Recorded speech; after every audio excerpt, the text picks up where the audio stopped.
சீரியல்களின் full எபிசோடுகளை Sun டிவியில் ஒளிபரப்பான உடனே எக்ஸ்க்ளூசிவாக சன் நெக்ஸ்டில் மட்டும் ஃப்ரீயா பாருங்கள்.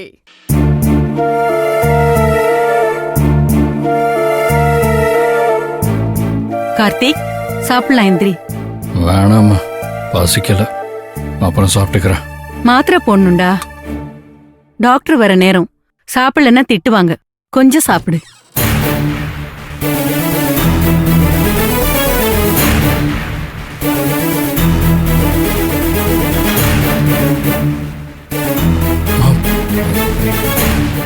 மாமா, வாங்க மாமா.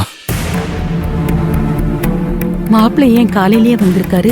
அவரோட பொண்ணை காப்பாத்துனதுனால ஒருவேளை இவன் மேல கோவம்லாம் போய் பாசத்துல பார்க்க வந்துட்டாரோ? வாங்க மாப்பிள்ள. எதுக்கு இங்க வந்திருக்காருன்னு தெரியலையே.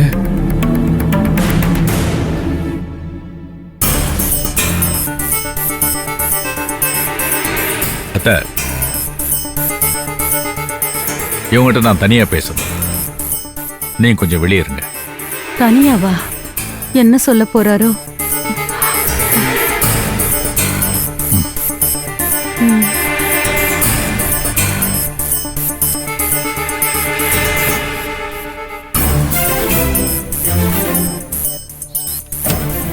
எனக்கு உங்ககிட்ட பேச பிடிக்கல.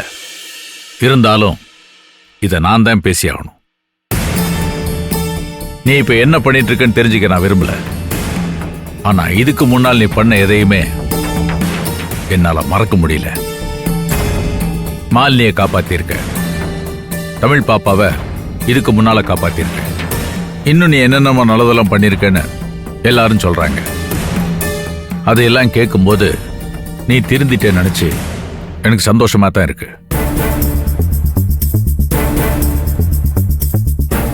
ஆனா என்னால முழுசா சந்தோஷப்பட முடியல. நான் பெத்தம்மாவை மாலினி நீ காப்பாத்திருக்கலாம். ஆனா என்னோட மூத்தம்மாவை, என்னோட கொலை விளக்கா நான் மதிக்கிறேன். சுந்தரிக்கு நீ துரோகம் பண்ணிருக்க. அவ வாழ்க்கையை நீ ஒண்ணுமே இல்லாம ஆக்கியிருக்க. ஒரு பூ பூக்கிறதுக்குள்ளேயே நெருப்பள்ளி கொட்டி அதை நாசம் பண்ணிருக்க. ஒரு பொண்ணுக்கு எது கல்யாணம் பண்ணி வைக்கிறாங்க?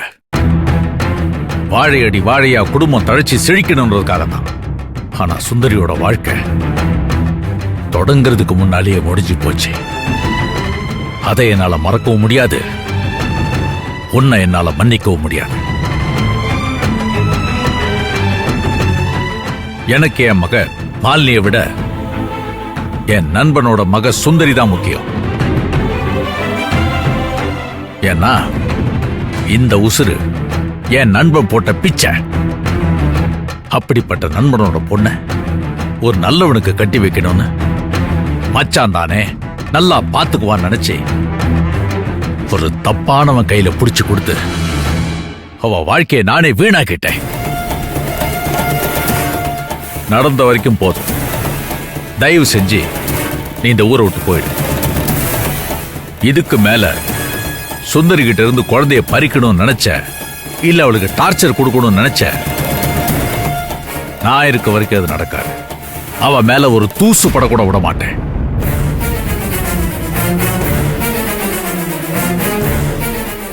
அதையும் மீறி ஒரு அடி எடுத்து வச்சினாலும் இந்த முருகன் மனுஷனாவே இருக்க மாட்டேன். எல்லாம் நடந்து முடிஞ்சு போச்சு. உசுறு பொழைச்சு வந்துட்ட. உடம்ப சரி பண்ணிட்டு பழைய மாதிரி கண் காணாம இந்த ஊரை விட்டு போயிடு. இதுக்கு பிறவும் இந்த குடும்பத்திலயோ இல்ல சுந்தரி வாழ்க்கையிலயோ தலையிட்ட வேற மாதிரி முருகனை பாப்ப. அது உனக்கு நல்லதில்லை. இல்ல மாமா, நீங்க நினைக்கிற மாதிரிலாம் கிடையாது. நான் சுந்தரி கிட்ட இருந்து குழந்தைய பிரிக்க வரல, பிரிக்கவும் மாட்டேன். ஏன்னா அது அணு பண்ணி கொடுத்த சத்தியம். அந்த சத்தியத்தை நான் உடைக்கவும் மாட்டேன். ஆனா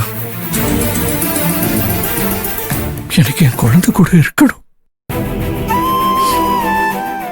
அதனாலதான் நான் அப்பான்னு கூட சொல்லிக்காம மாஸ்டர்னு சொல்லிட்டு இருக்கேன். இனியும் அப்படித்தான் இருப்பேன். என் குழந்தைய மட்டும் விட்டுட்டு போன்னு தயவு செஞ்சு சொல்லாதீங்க மாமா. குழந்தைக்காக பாருங்க மாமா, ப்ளீஸ். போத நிறுத்துறா.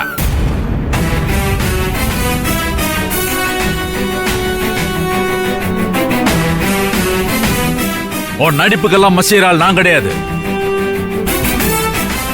அதே குழந்தைக்காகத்தான் சொல்றேன். இல்லன்னா ஒண்ணு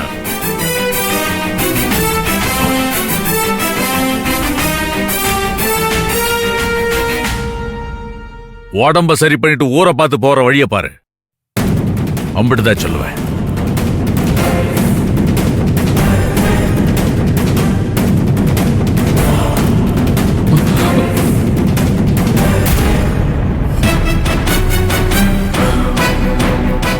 நான் ஊருக்கு போறதா?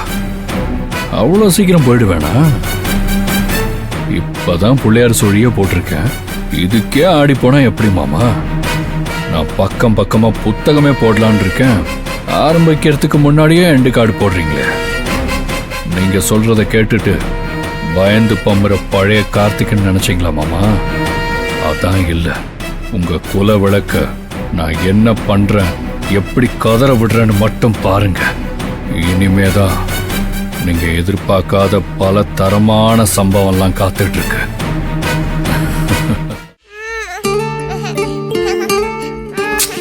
தமிழ் ஆடாம நில்லு.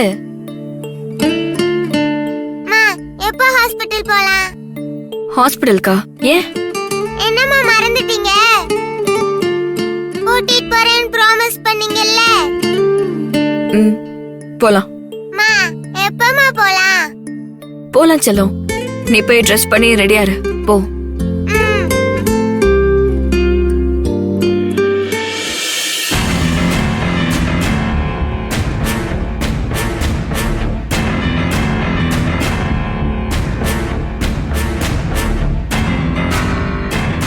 வாங்க மாமா.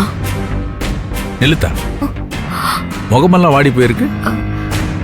அதெல்லாம் ஒண்ணு இல்ல மாமா. நிலுத்தா, புரியுதா? நான் கார்த்திகை போய் பார்த்துட்டு வந்திருக்கேன். அதனாலதான் என் மேல விட்டு கோபமா இருக்க.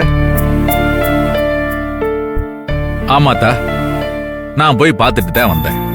அதனால என்ன இப்போ? நீங்களும் மாறிட்டீங்களா மாமா? என்னத்த சொல்ற? இல்ல மாமா, பரவாயில்ல. நேர்ல போய் பார்த்துட்டு வந்திருக்கீங்க. இல்லத்தா, பார்க்கணும்னு தோணுச்சு. போறவே தள்ளி போடுவானேன்னு உடனே போய் பார்த்துட்டு வந்துட்டேன். அவனை நீங்க மன்னிக்க மாட்டீங்கன்னு நினைச்ச மாமா. ஆனா நீங்களே ஹாஸ்பிடலுக்கு போய் பார்த்துட்டு வந்து அவனை மன்னிச்சு அவன் பண்ணதெல்லாம் மறந்துட்டீங்களோன்னு தோணுது மாமா.